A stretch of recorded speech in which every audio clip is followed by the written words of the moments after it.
Welcome to Mimir, the podcast for ambitious entrepreneurs who want to launch and grow a successful business from day one. I'm your host, Maddie Kelly, and each week I sit down with founders who have been there, done that. We dive into the mindset, strategies, and practical tools you need to turn your vision into a reality. So let's get to work. Hey guys, welcome back to Mimir. Today we're going to be talking about the biggest reason why many businesses fail, and it isn't funding, competition, or even the product. It's their founder not believing they deserve to succeed. And don't just take it from me, the numbers back this up. 78% of business owners report experiencing imposter syndrome, which is up from just 24% in 2018, which means that nearly 4 out of 5 entrepreneurs are battling self-doubt. And if you're listening to this, there's a good chance you're one of them. I know I certainly am. But here's the kicker. Imposter syndrome doesn't go away with success. 71% of US CEOs admit to feeling like frauds, even at the top of their game. And aside from the obvious, this really matters because imposter syndrome keeps you small. It makes you underprice your work, second guess your rates, avoid pitching yourself, and stay stuck in hesitation instead of action. And that is a business killer. And this is what I want to talk about today. This is what I want to help you guys break through. But this episode is different. This isn't just a conversation about imposter syndrome. I wanted to create something to help you actually break through it. So in this episode, we're going to break down what imposter syndrome actually is from a psychological perspective so you understand why your brain does this. And then we'll work through a framework to recognize, challenge, and rewrite the beliefs holding you back. And finally, we're going to take bold action. To make this a super practical, tactical episode, I've actually created a workbook, which is free, to help you work through this in real time. You can find the link in the show notes, so download it or just grab a notebook because this is an episode that you work through, not just listen to. So if you're not ready to actually do the work, come back when you are. This is not a driving to work or doing laundry episode. I highly recommend that you grab a drink, settle in, and be ready to pause and write. Did you do it? Did you grab a pen? Okay, let's jump in. So let's first talk about what imposter syndrome actually is. It isn't a lack of confidence, it's a defense mechanism.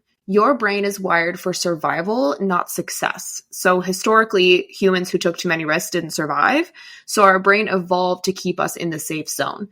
Imposter syndrome is simply your brain trying to protect you from risk, failure, and rejection. It tells you you're not ready yet. You need to be perfect. You need more credentials, more experience, more proof. But the truth is that no one is ever 100% ready. The difference between successful people and those who stay stuck is that successful people just act anyway. They feel the fear, but they move past it and say, whatever, I'm going to do this anyway. In the workbook, if you're looking at it, you will find 5 flavors of imposter syndrome. I want you guys to take a moment to go through them and check off which one you resonate with. First is the perfectionist. You always feel like things aren't good enough. You set unrealistically high standards and struggle to celebrate accomplishments. Even when you do well, you focus on what could have been better. You fear failure because it feels like a reflection of your worth.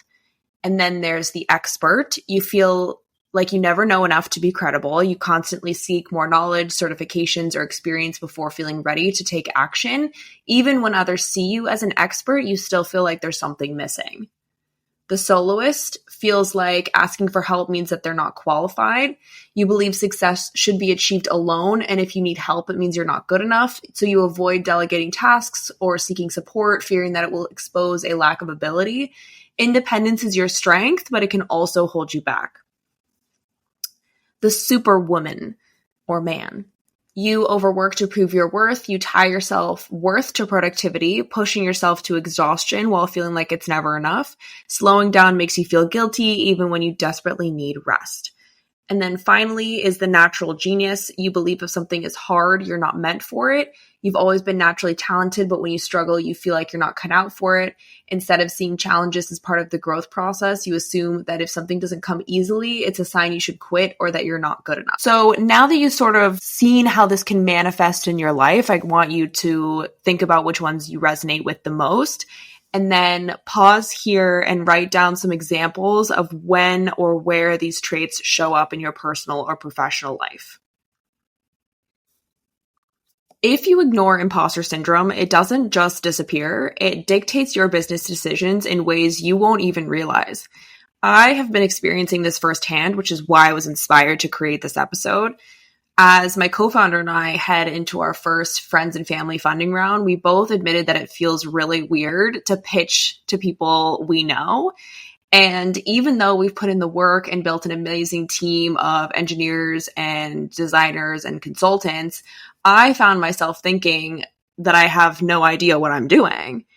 And then also just a couple weeks ago, I was talking with Phil McGilvray on the podcast, struggling with the right monetization strategy for Mimir, which if you guys haven't listened to that episode, go check it out.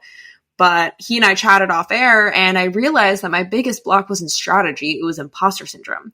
I'd been holding myself back from opportunities to take Mimir to the next level because I didn't feel that the podcast was big enough, or I didn't feel like it was worthy enough. And genuinely, why would anyone want to pay me or collaborate with me? So I want you guys to think about a specific moment where imposter syndrome held you back and write down exactly what that inner voice told you.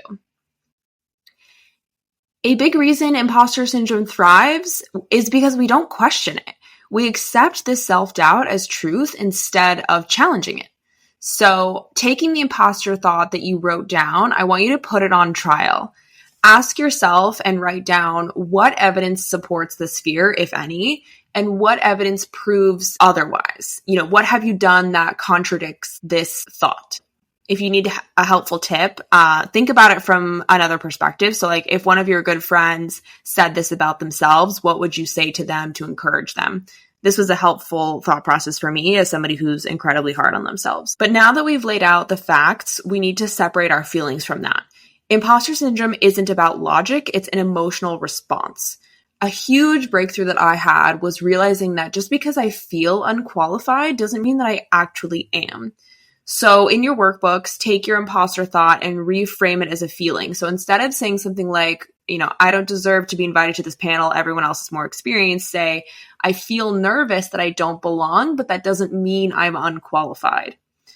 When you separate emotions from facts, you take away imposter syndrome's power. So I want you guys to write down 3 facts that prove your worth. If you need some inspo, you can ask yourself, how many people have you helped? What measurable results have you achieved? What transformation have you created for others? Make sure to pause here and work through this before moving on to the next step.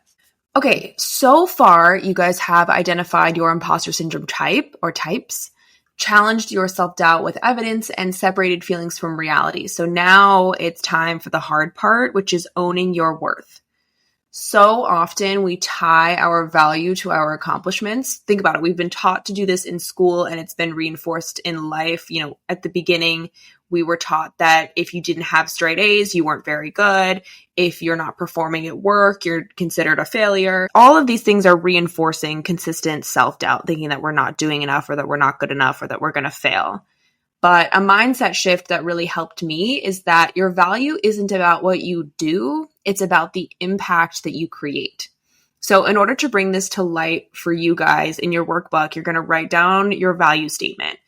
An example, I'll give you mine, is that I help ambitious entrepreneurs turn their ideas into real sustainable businesses by sharing actionable insights and real-world strategies from experienced founders. Through Mimir, I break down the how behind entrepreneurship so listeners don't just feel inspired, but know exactly what steps to take next. If you need help writing your own personal value statement, you can sort of use this formula, which is I help, insert who you serve, achieve, insert desired result by how you do that. And now I'm going to challenge you to take it one step further. Add your proof points from module 3. So to continue with my example, I would add that Mimir is in the top 5% of podcasts globally amongst business podcasts, which shows proof of impact.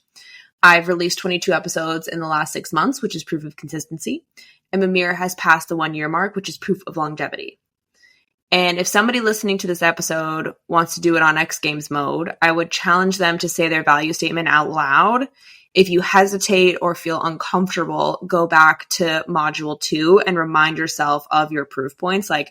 I literally had to do this 2 or 3 times. I did not realize how deeply entrenched my imposter syndrome was, but this was so awkward to have to look myself in the mirror and actually say this out loud. So I highly recommend this step as an extra bonus point because it's actually really hard. And that's okay. Confidence doesn't come from thinking, it comes from action. If you take nothing else from this episode, remember that action is what rewires your brain. The more you act despite your imposter syndrome, the more your brain will stop perceiving it as a threat. So in order to create some tangible action to help you guys get some reps in on kicking your imposter syndrome to the curb, I want you to write down one bold move you'll take this week despite your imposter syndrome. So are you going to send that pitch? Are you going to raise your rates? Are you going to apply for the opportunity? Are you going to launch the offer? I want you to also set a deadline on these things. Like, we can't just set random goals in the future. Put it in your calendar. And if you're comfortable, share it with a loved one, or hell, share it with me. Send me a DM or an email. I would genuinely be stoked to be your accountability buddy and to cheer you on from the sidelines. Like, that is what I'm all about, guys. Congrats on getting to the end of the episode. You've done the work. You've challenged your doubts, uncovered real proof of your value, and committed to taking action. But this isn't just the end of an episode. It's the beginning of a new chapter. You are going to face imposter syndrome again, unfortunately. Every time you reach a new level of success, it will try to sneak back in, but now you have the tools to push through it. And that's why this episode/workbook is designed to be repeatable. So the next time doubt creeps in, open it back up and you remind yourself that you have the proof, you've done the work, and you are capable. If you guys are looking for more ways to bring this new version of you forward, I recommend starting a wins list. So keep a running document of achievements, big or small, track every great client success story, every milestone, and literally any moment that you felt pride. And then you can also create a confidence boost file. I have a folder on my desktop called If I'm Ever Sad, and in it, I save, screenshots of positive feedback, kind messages, great reviews, just like any general moments of validation. So when imposter syndrome hits, I can open it up and remind myself that I'm just all up in my head. And then the third thing I would recommend would be to build a support system. Find a mentor, a friend, or a community who reminds you of your value when you forget. Especially as entrepreneurs, it can be such a lonely journey, and to have people who see your greatness even when you don't is the difference between quitting and succeeding. So I highly recommend joining any sort of Slack channel or group. Confidence is a muscle. You're going to get stronger every time you use it, and imposter syndrome will get quieter and quieter. And I want you guys to remember that the version of you who doubted is already in the past. Today, you step into the future version of yourself, the one who has already achieved everything that you're working towards. Thank you guys so much for listening. I know that wasn't easy to face, but I hope this episode can be helpful to you guys. I would love to hear your feedback, as this is the first time I'm ever doing an interactive solo episode. So please let me know in the comments or the reviews if you guys like this, and we can talk about maybe other ways that we can incorporate interactive workbooks with my episodes. If you also want to connect with me on my website, mamir.ink, you can hit me up there, or you can hit me up on Instagram at HiMaddieKelly. I cannot wait to see how you guys use this workbook. So please tag me because I want to know if this works. And I'm excited to see all that you guys are achieving and facing and working through. But until then, I will see you guys next week.